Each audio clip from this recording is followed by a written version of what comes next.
शिरडी की समाधि में मेरे प्राण बसे हैं। ये शिरडी साईं बाबा की असली मूर्ति है। इसे मेरे दादाजी ने 1954 में बनाया था और शिरडी साईं बाबा की मूर्ति बनाते वक्त उन्हें कुछ खास अनुभव भी हुए थे।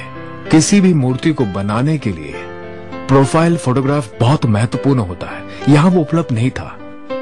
मेरे दादाजी ने काम शुरू किया। उन्होंने पहले मिट्टी का मॉडल बनाया। उन्हें बाबा के चेहरे के बारे में कुछ अहम बातें जाननी थी और उनकी सही पसंद के बारे में भी।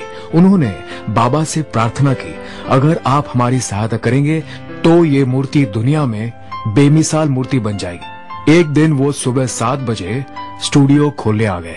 इससे पहले वो लाइट जला पाते, उन्होंने रोशनी की एक चमक देखी और बाबा स्वयं वहां थे।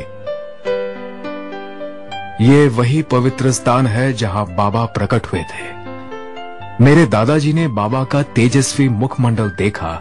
उनके गुरु के आशीर्वाद से उनके सभी संदेह दूर हो चुके थे। गुरु यानी श्री साईं बाबा। ऐसे अनुभवों के साथ उन्होंने मूर्ति पर लगातार काम किया। पहले ही नजर में कमेटी के सदस्यों द्वारा मूर्ति पसंद कर ली गई और ये बाबा की असली मूर्ति है। और इसी मॉडल से समाधि मंदिर में जो बाबा की मूर्ति है वो बनाई गई थी। मूर्ति को स्थापित करते समय बाबा के सहयोगी स्वामी साईं शरणानंद, लक्ष्मीबाई तथा अन्य लोग उपस्थित थे।